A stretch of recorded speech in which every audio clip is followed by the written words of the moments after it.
Graça e paz, meus irmãos, como vocês estão? Pastor Guilherme mais uma vez aqui para falar com vocês, para transmitir a mensagem do Senhor para o seu coração.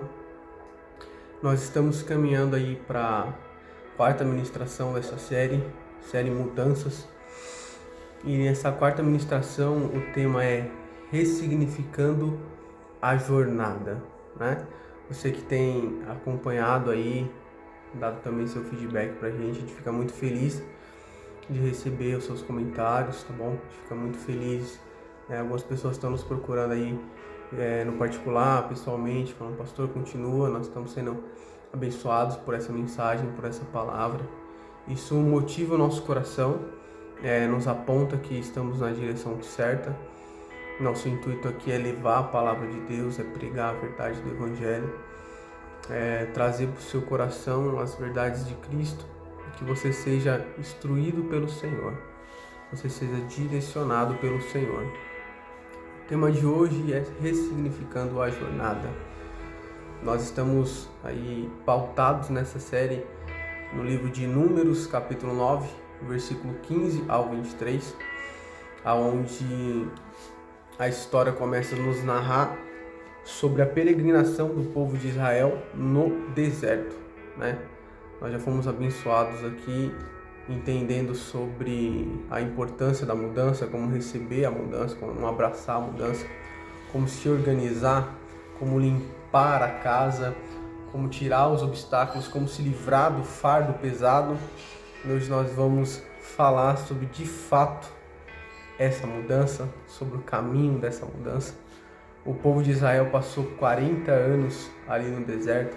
Foram 2 anos no Monte Sinai e 38 anos que eles levaram na peregrinação até chegar à terra prometida, a terra que manda leite e mel. Isso daquele povo que saiu do Egito, guiado ali, liderado por Moisés. Apenas Josué e Caleb tomaram posse da terra.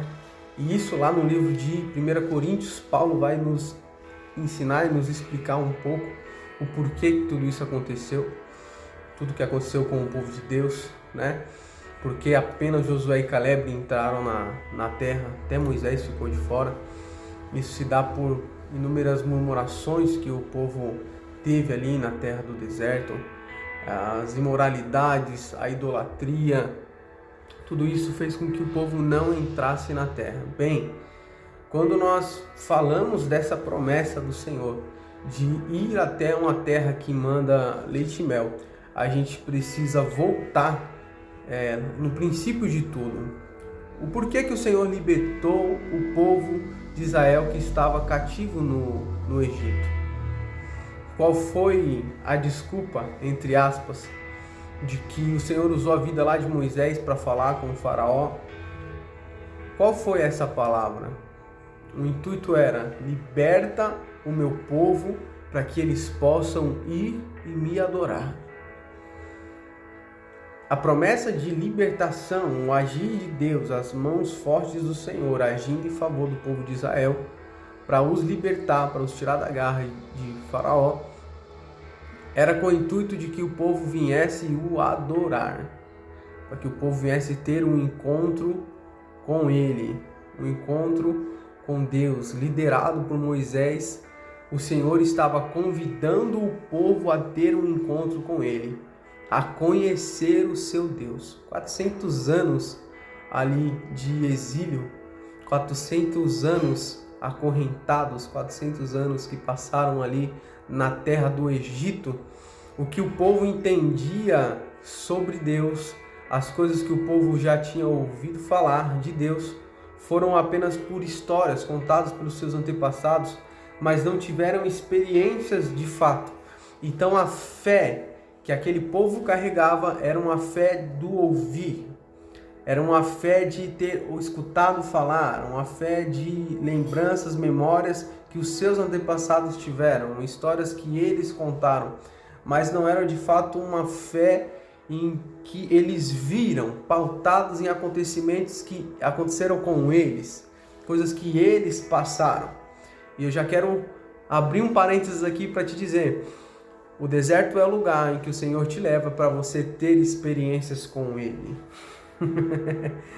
Jó quando termina ali toda aquela fase que ele viveu de perder os filhos, perder os bens, de estar doente, quando está terminando o livro de Jó, ele fala assim: realmente eu falava de coisas que eu ouvia, mas hoje os meus olhos te veem. O deserto é o lugar em que o Senhor te leva para se mostrar para você, para se revelar para você, para que a sua fé não seja apenas de ouvir, mas uma fé de vivenciar. Uma fé em que você está vivenciando, vendo as mãos de Deus, vendo as mãos do Senhor operar, vendo o poder de Deus vindo sobre a sua vida. Aleluia! Quando o Senhor decide libertar o povo de Israel, ele já começa a se mostrar para o povo, né? Prova disso são as 7 pragas que ele envia sobre o Egito. Então o Senhor já está se revelando e falando: olha, esse Deus que eu sou, esse Pai que eu sou, esse Senhor que eu sou, eu tenho todo o poder, eu estou convidando vocês, eu estou chamando vocês, estou libertando vocês, para que vocês venham e me adorem, mas eu já estou te dando um dos motivos. Um dos motivos é: eu sou todo poderoso. Eu tenho poder, eu tenho controle, eu tenho domínio. E o Senhor vai provando isso em cada ação que Ele faz com o povo, para que o coração do povo venha se rendendo a Ele, venha se achegando a Ele, vendo quão Deus é poderoso. Então o Senhor não te levou para o deserto para te matar. Ele não te levou para o deserto só para te testar. Ele te levou para o deserto para mostrar o seu poder, para que você se aproxime dele. Então, bem, partindo desse ponto, o povo saiu, foi liberto para adorar ao Senhor. E quando o povo está lá, nessa série que nós estamos falando de mudanças, o povo fica 2 anos ali no Sinai, recebe instrução de Deus, o Senhor separa os levitas, os sacerdotes do tabernáculo, aponta todos os ritos, a Páscoa, ensina ao povo.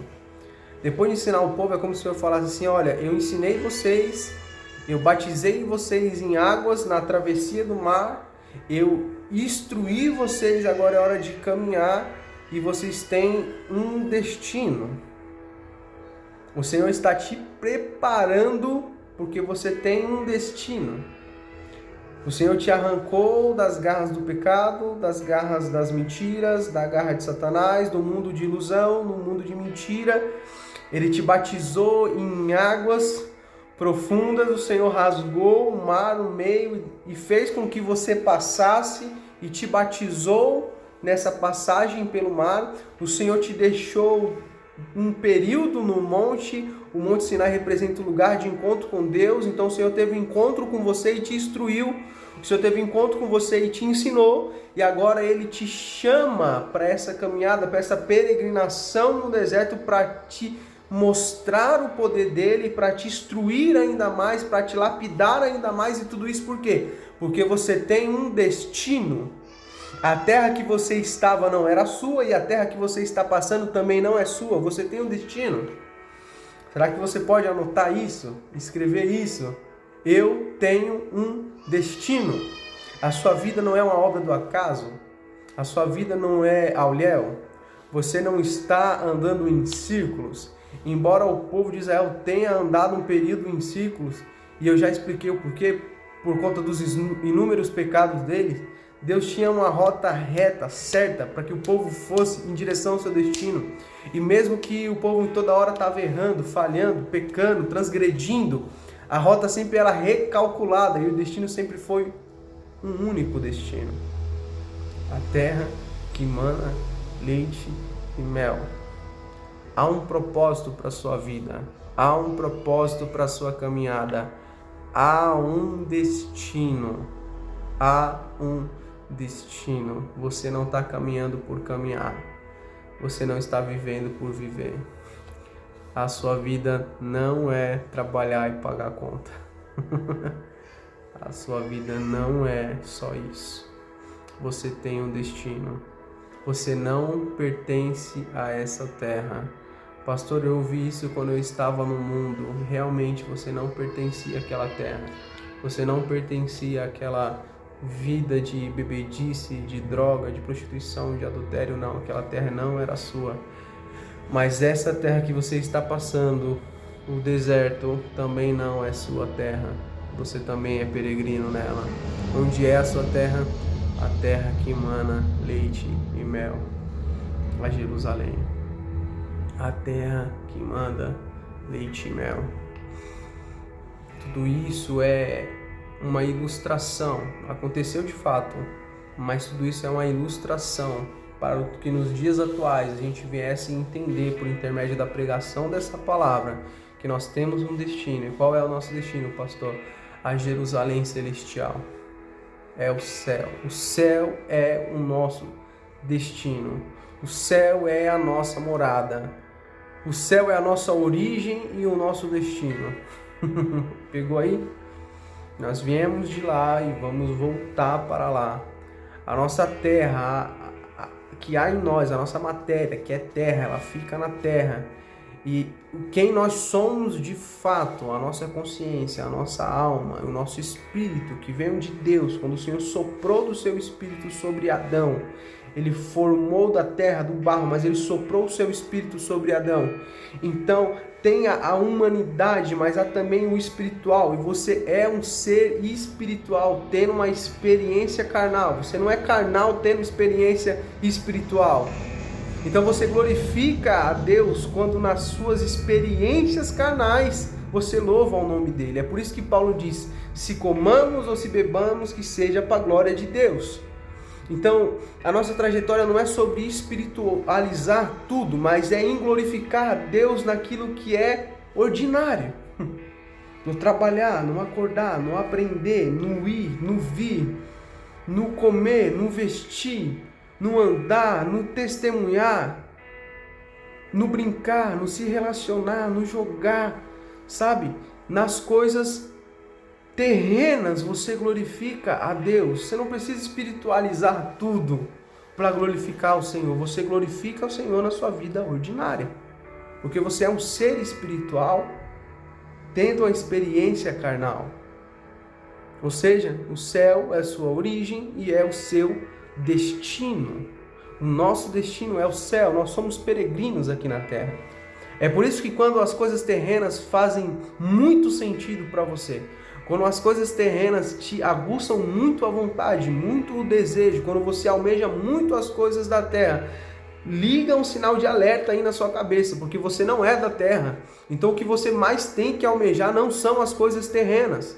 Você precisa das coisas terrenas para passar por essa experiência. Você precisa trabalhar, você precisa comer, você precisa vestir, você precisa ter um salário, você precisa pagar suas contas, você precisa conviver com as pessoas, você precisa se relacionar com as pessoas, mas quando as coisas terrenas te chamam mais atenção, te prendem mais atenção, aguçam mais o seu desejo do que as coisas do céu, por favor, que essa mensagem te desperte agora, que o Senhor te desperte agora, porque você não é da terra. Para os mais antigos aí que cresceram ouvindo o pastor Marcos Feliciano, eu sei, ele viaja às vezes, eu sei, tem muita polêmica com o nome dele, mas para os mais antigos que cresceram ouvindo o pastor Marcos, ele sempre falou, nós somos extraterrestres, cara, porque você não é daqui, eu não sou daqui, você não é daqui, nós temos uma origem, nós temos um destino, nós estamos vivendo essa experiência aqui, glorificando o nome do Senhor, estabelecendo o reino de Deus, para que no final das contas nós voltemos à nossa origem, que é o nosso destino, que é o céu. Como assim, pastor? Nós estamos vivendo essa experiência do reino de Deus? Sim, há mais de 2000 anos atrás, o maior profeta, intitulado como o maior profeta pelo próprio Jesus, o Filho de Deus, o nosso Senhor, o profeta João Batista, a mensagem que havia na sua boca era: arrependei-vos, porque já é chegado o reino de Deus, o reino dos céus, o reino do Senhor já é chegado. Então, se há 2000 anos atrás esse reino já tinha chegado, imagina hoje.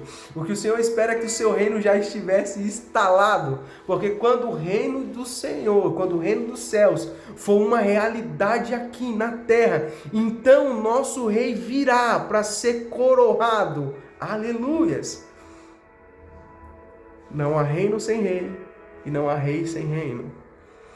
Ele já está governando nos céus à direita de Deus Pai, porque o reino lá já está pronto. E fica para nós a missão de instalar o reino de Deus aqui na terra, para que Ele volte e nos tome, e leve a sua amada noiva, a sua amada igreja. É sua missão. É sua missão fazer com que o reino de Deus seja uma realidade. O reino de Deus não é só uma coisa futura, o reino de Deus é uma coisa presente, é algo presente. Pastor, quando eu trago o reino de Deus, quando você ama o teu próximo, você traz o reino de Deus. O reino de Deus é estar sobre as leis do reinado, sobre as leis desse reinado. Jesus ele veio e apresentou quais são as leis do seu reino. Amar o Senhor acima de todas as coisas, amar o teu próximo como a ti mesmo, entregar a vida pela igreja, entregar a sua vida pelo teu próximo, amar as pessoas incondicionalmente, pregar a verdade incondicionalmente, doa quem doer, fira quem ferir, mas a verdade liberta. Ela dói, mas ela liberta. Esse é o reino de Deus, essa é fazer a vontade do teu Pai, é se alimentar da palavra, é orar, é buscar, é jejuar, é agir em amor, é ter uma fé não fingida. Uma fé não fingida é aquela fé que não é morta. Qual que é a fé morta? A fé sem obras é morta. Qual que é a fé viva? A fé que tem obras. Então quem crê e quer que o reino de Deus se estabeleça, ele está em constante movimento. Ele se movimenta para que isso seja realidade. Ele quer trazer à tona o reino de Deus. Então quando alguém levanta uma calúnia, quando alguém fala mal dessa pessoa, ele não retribui, ele não debate, ele não guerreia com as armas carnais, ele não age da forma natural, ele age como Jesus agiria. Como que ele responde? Ele responde em amor, amando mais ainda essas pessoas, porque a lei do reino de Deus é amar o seu amigo é fácil, ame o seu inimigo, ame quem te persegue, ame quem te calunia. E que amor é esse? O amor de Cristo, o amor em que você sente a necessidade de levar o evangelho para essa pessoa, porque você a ama e quer que ela tenha o mesmo destino que você. É esse o amor de Cristo. O amor de Cristo é que ele veio para nos reconciliar com o Pai. Para quê? Para que nós tivéssemos o mesmo destino, para que nós estivéssemos no mesmo lugar que o Filho. O Filho estará à destra de Deus Pai, o Filho está à destra de Deus Pai. A promessa que ele deixa é que nós iríamos governar junto dele, que já está junto ao Pai, para que nós sejamos um com Deus, como Jesus é um com o Pai. Então qual que é o verdadeiro amor? O amor cristocêntrico é o amor que te dá uma inquietude de ver as pessoas indo para o inferno. É um amor que te rouba a paz de ver as pessoas indo para os braços, para as garras de Satanás, para os braços dos seus próprios prazeres, dos seus próprios deleites, das suas próprias convicções. O amor verdadeiro não é o amor que cala, que consente com todas as coisas porque você quer ser bonzinho, porque você quer ser aceito. Não, o amor verdadeiro é o amor que fala a verdade, porque eu quero que o meu próximo tenha o mesmo destino que o meu. Eu quero que o meu próximo também vá para o céu. Eu quero encontrar você no céu, por isso eu fiz um compromisso com Deus de te falar a verdade. O céu que não tiver todos vocês não vai ter graça. É como se você fosse convidado para uma festa que você não conhece ninguém e você vai para aquela festa sozinho e imagina que a festa vai ser uau! Tem graça. A graça é estar com as pessoas que você ama. A graça é trazer todos para perto, essa é a graça. A graça é que você alcance o maior número possível de pessoas, para que elas tenham o mesmo destino que você. É assim que nós vamos instalar o reino de Deus. Esse é o convite que o Senhor nos fez quando nos arrancou das garras de Satanás. Vem e me adora. Vem, vocês têm um destino. Venham, se relacionam comigo, porque vocês precisam conhecer o rei que você serve. Para poder entrar nesse reino, você precisa conhecer, você precisa saber das leis do seu rei. Você precisa conhecer o seu rei. Não há como trazer o reino de Deus se você não conhece sobre o reinado do seu Deus. Se você não conhece o teu rei de fato. Por isso que o Senhor te deixou ir até o deserto. Ele quer se apresentar. Ele quer que você o conheça. Por que o tema dessa mensagem é ressignificando a jornada? Porque uma vez que você entende que tem um destino, você entende que tem um caminho, e às vezes nós estamos tão focados no destino final que nós deixamos de aproveitar o caminho, curtir o caminho, curtir a trajetória, curtir a rota. Me lembro de uma passagem sobre os homens de Emaús. Jesus já havia sido morto na cruz, crucificado. Jesus já havia ressuscitado, mas ninguém sabia ainda. E alguns homens estão ali no caminho de Emaús e eles estão conversando. Eles estão falando entre eles: cara, morreu um grande profeta. Crucificaram um grande profeta, crucificaram um grande homem de Deus. Jesus se aproxima e eles, não sabendo o que é Jesus, eles continuam conversando. Jesus vai questionando sobre o que vocês estão falando, quem é esse? E eles acham um absurdo. Como que vocês não sabem da mais nova notícia, da notícia mais atual? Crucificaram um profeta, crucificaram um homem grande em obras, ele curava, ele pregava, os coxos andavam, os cegos enxergavam, os surdos ouviam, os mudos falavam, era milagre em cima de milagre, o leproso era limpo, sabe, a palavra dele trazia um refrigério ao mesmo tempo que te confrontava, te levava à mudança. Nós nunca vimos um pregador melhor do que ele, nós nunca vimos alguém ser tão usado como ele, e ele morreu na cruz, essa é a notícia. Jesus está lá caminhando com eles e eles estão falando sobre Jesus, sem perceber que Jesus estava com eles. Você entendeu? Eles estavam falando sobre Jesus, eles estavam falando com paixão sobre Jesus. Eles estavam falando sobre Jesus com paixão, de estar indignado que Jesus morreu na cruz, de estar indignado que não teriam mais aquele homem com eles. E não perceberam que Jesus estava lá no caminho com eles. Jesus estava lá no caminho com eles. Você precisa tomar cuidado por não estar apaixonado pela notícia, falando sobre a notícia. Qual é a notícia? A notícia, a boa notícia do Evangelho é que Jesus veio, morreu na cruz por mim, por você, e nos salvou. Essa é a boa notícia. Você precisa tomar cuidado para não estar apaixonado pela notícia, apaixonado por Jesus, e não perceber que Ele está no caminho com você.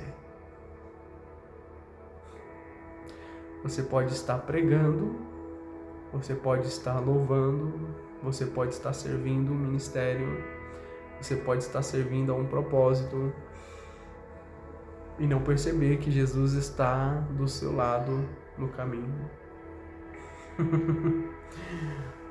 Pastor, eu tenho vivido o meu chamado, eu tenho servido ao Senhor e às vezes eu percebo que Ele está tão longe. Você precisa ligar um alerta mais uma vez, porque Jesus está do seu lado, Ele está caminhando com você. e você não está percebendo quem está com você. Você está tão focado no serviço que abandonou o relacionamento. Você está tão focado no fazer que não parou para ouvir. Porque quando você muito fala, pouco se escuta. A voz que ecoou de dentro da caverna para falar com o profeta Elias, ela estava clamando lá de dentro e ele estava esperando um sinal lá de fora.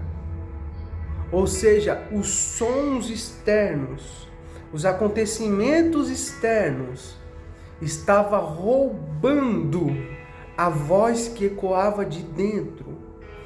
Talvez você está tão focado no externo, do fazer, do ser, do se tornar, do servir, que você parou de ouvir a voz de quem está com você no caminho, lá dentro. Ele continua falando com você. Não foi Deus que parou de falar com você, não foi Deus que te abandonou, foi você que deixou de perceber a presença dele com você. Foi você que deixou de perceber a voz do Senhor falando com você. Ele nunca te deixou, ele nunca te abandonou, ele nunca saiu do seu lado. Ele sempre esteve do seu lado. Tire esses minutos enquanto eu falo aqui para refletir e você vai ver que nos momentos que você pensou que ele não estava com você, ele estava lá. Que as coisas que aconteceram com você, que no momento você se sentiu abandonado, agora parando para refletir, o Espírito Santo vai te trazer a revelação que ele estava lá. Ele nunca saiu de lá. E sabe por que ele nunca saiu de lá? Porque ele é o caminho. Sabe por que você nunca esteve só? Porque ele é o caminho. Ele está lá sempre. E eu volto a dizer, mesmo quando você desvia a rota, e o seu destino é o mesmo. Porque quando você coloca um destino lá no GPS, você toma uma rua errada, um caminho errado, o que acontece? Recalcula. E o destino continua sendo o mesmo. E mesmo que demore mais, que leve mais tempo, que tenha mais trânsito, que tenha mais obstáculos, o destino é o mesmo e é um só o caminho. Se torna um caminho. E Jesus falou o quê? Eu sou o caminho, a verdade e a vida. Jesus é o caminho, por isso ele sempre esteve com você. Porque ele é o caminho. E eu quero repetir aqui uma frase que já virou um jargão. Escolhido não tem escolha. Você desviar a rota só vai causar mais dor e sofrimento para você mesmo. Ele vai continuar recalculando a rota. Vai ser apenas um destino. E torça para que quando ele voltar você esteja no caminho. Porque ele vai voltar. Esteja no caminho. Jesus é o caminho. E por isso que nós estamos falando hoje sobre ressignificar a jornada. Não esteja apenas focado no destino, não. O destino é certo se você estiver no caminho. Nós vemos um tempo de muita ansiedade. Muita ansiedade. A gente sofre antecipado por tudo. Por tudo a gente sofre antecipado. É muita ansiedade. Às vezes você está muito focado no resultado final e está esquecendo de curtir o caminho. Quando você esquece de curtir o caminho, você está abandonando Jesus. Nossa, pastor, é sério? Porque se ele é o caminho, quando você não dá vazão ao caminho, quando você não aproveita o caminho, quando você não se permite enxergar a beleza do caminho, você está pecando. Porque o que é pecado? Pecado é transgredir contra Deus, é abandonar o Senhor. Quando você sai do caminho, ignora o caminho, você está pecando. Então, em nome de Jesus, deixe de lado essa ansiedade. Aproveita o caminho. Cara, de verdade. eu estaria super entusiasmado com a notícia de que eu iria para uma terra que manda leite e mel. Que eu iria para uma terra de que um cacho de uva precisava ser carregado por 2 homens. Uau! Que lugar! Mas a imagem do destino, o anseio do destino, não é para causar em você ansiedade e aflição por ainda não estar lá e por ainda não ter chegado lá. Talvez o Senhor te fez uma promessa e Ele falou com você, as promessas de Deus são condicionadas, a grande maioria, e Ele condicionou essa promessa de ficar no caminho, em ser fiel, e você está sendo fiel, você permanece no caminho, só que ainda não chegou, e aí, pelo fato de não ter chegado no destino ainda, pelo fato de ainda não ter se cumprido a promessa que Deus te deu, dessa terra que manda leite e mel, eu não sei qual que é essa terra para você. Pode ser um casamento, pode ser a aquisição de algo físico, pode ser uma cura, pode ser N coisas, mas por ainda não ter chegado, tá te roubando toda a felicidade, tá minando todas as suas forças. Você não aguenta mais limpar o seu coração. Tudo isso faz parte da mudança. Lembra que nós estávamos falando? Você não aguenta mais se organizar. Você já não aguenta mais armar tenda e desarmar tenda e ouvir Deus e ir para onde Ele está falando e ir para os destinos que Ele está apontando e se reciclar ao longo da vida e se permitir passar por esses processos, porque tudo isso você vai passando e somado com a sua ansiedade, a única coisa que te causa é ansiedade, tristeza, transtornos, crises de ansiedade, crises de identidade, crises existenciais, e você começa a se questionar e perguntar: Jesus, mas eu estou fazendo e não chega, eu estou indo, eu estou lutando, eu estou perseverando, eu estou orando, e não chega, e não acontece. E enquanto você ficar nessa ânsia de que aconteça logo, você só vai viver frustrado, cansado e triste. Se for para chegar na terra sem o pleno vigor, é melhor não chegar. Quando Caleb chega na terra e toma posse da terra, que ele vai lá pleitear pela sua terra, pelo seu pedaço de terra lá, da promessa de Deus para ele, ele fala: eu quando recebi a promessa anos atrás, e agora onde eu estou, eu ainda tenho o mesmo vigor, eu ainda tenho o mesmo ânimo. O que Caleb estava dizendo? O meu caminhar não me causou cansaço. O meu tempo no deserto não roubou a minha alegria. O meu tempo no processo não me adoeceu. O meu tempo vivendo o processo não me chateou, não me deixou amargo, não me deixou cansado, não me deixou triste, não roubou a minha felicidade. O meu tempo passando pelo processo, sofrendo o processo, andando no deserto, caminhando no deserto, não me impediu de ser feliz. Não me roubou a alegria. Quantas pessoas estão perdendo a alegria da salvação no meio do processo? A sua ansiedade está te impedindo de ser feliz, cara. A sua pressa está te impedindo de ser feliz, cara. Em nome de Jesus. Em nome de Jesus. Aproveita o caminho. Cara, é glorioso a ideia de estar numa terra que manda leite e mel.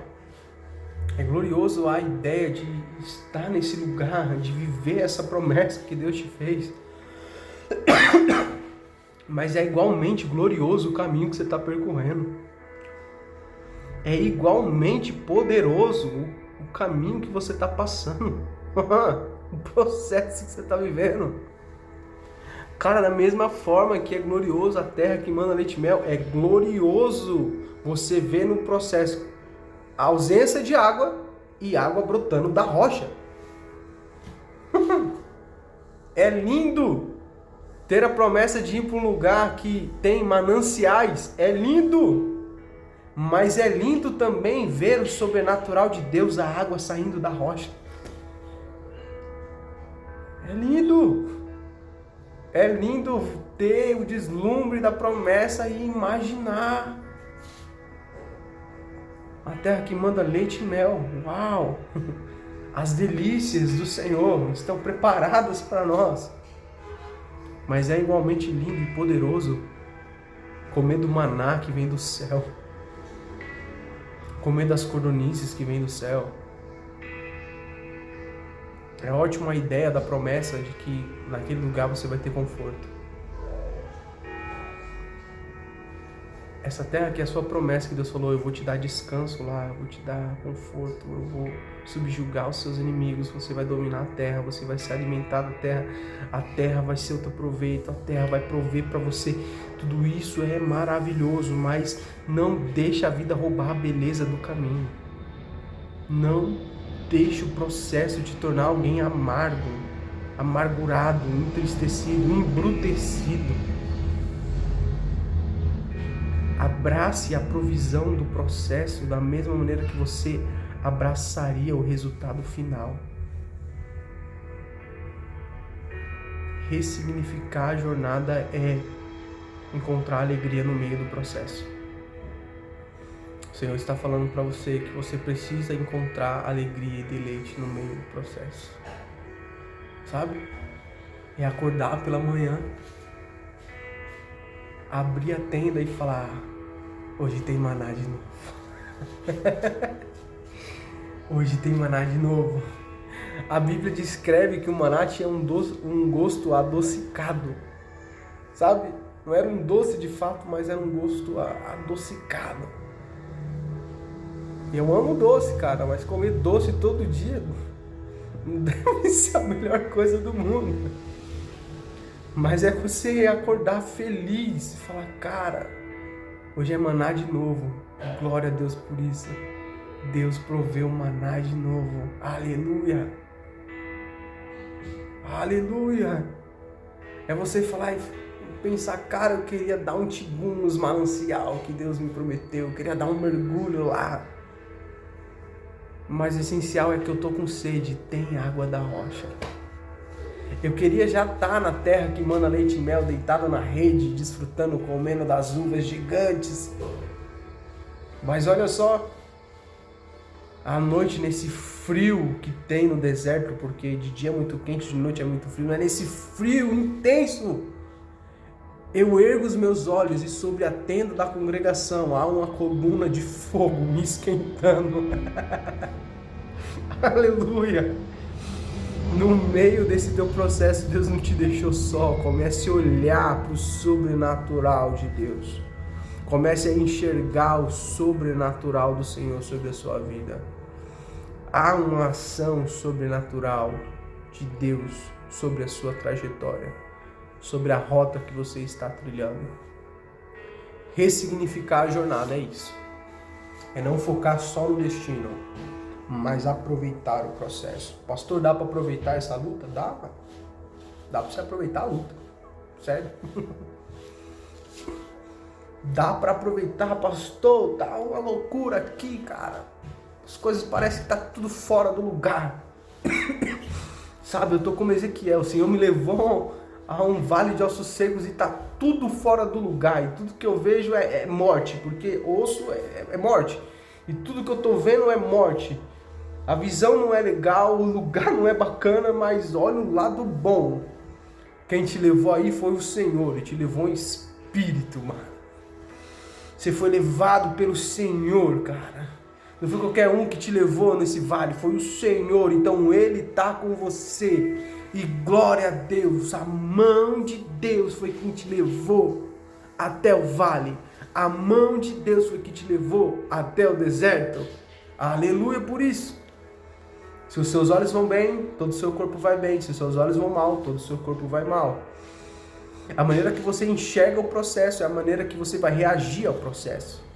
Se você enxerga o poder de Deus, as mãos do Senhor, o favor de Deus no meio de todo esse processo que você está vivendo, vai ser espetacular e não vai te cansar.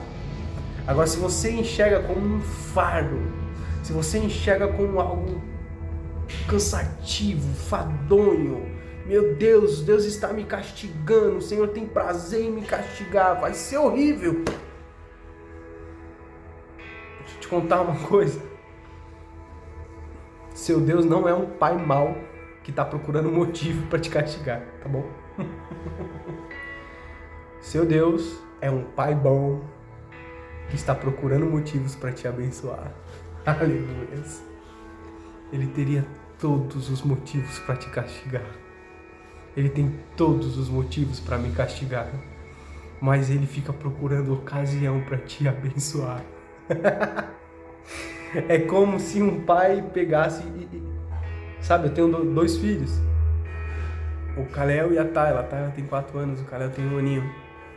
É como se eu pegasse o Kalel e falava, olha, eu vou te recompensar, cara. Se você comer essa colherzinha de papá que papai fez pra você.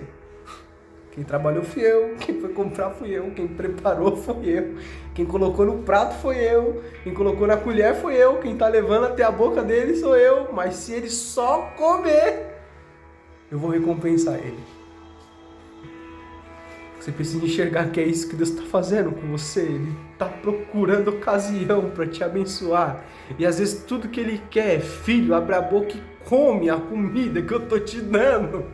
Você não teve nenhum trabalho para preparar. Você só tem que abrir a boca e comer e você não está comendo.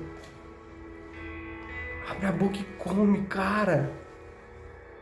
Vai lá e toma posse. Você não teve trabalho de preparar nada. Ele preparou tudo. Foi Ele que fez tudo. Você só precisa aproveitar e desfrutar daquilo que Ele fez. Quando você tem sede, você precisa fabricar uma água. Você consegue fazer uma água. Você sabe fazer água. Mas o Pai fez para você. Você só tem que ir lá e beber. Sabe? É enxergar a beleza da vida. Enxergar a beleza da vida. Não foca naquilo que você ainda não tem. Seja grato por tudo que Deus já te deu. Por tudo que você já tem. Aproveita o caminho. Aproveita a jornada. Curte o processo. Amém? Curte o processo, mano. Curte o processo. Em nome de Jesus. Bom, manda esse vídeo pra alguém. Deixa lá em caixa alta. Curte o processo, mano. Vai falar, como que esse louco tá querendo dizer? Ele vai ouvir essa ministração e vai entender. Curte o processo. Em nome de Jesus. Deus te abençoe. Continua acompanhando nosso canal. Temos mais uma ministração sobre esse tema, né? A última para encerrar essa série de ministrações sobre mudanças. Que o próximo tema, se não me engano, é a dor da partida, porque somos peregrinos. Bom, então espero vocês lá comigo. Em nome de Jesus, estamos trabalhando para melhorar os vídeos aqui. Aprendendo aqui, sabe? Esse mundo da tecnologia nunca foi minha praia. Mas a gente precisa se reinventar para cumprir o chamado de Deus, tá bom? Deus te abençoe. Bem.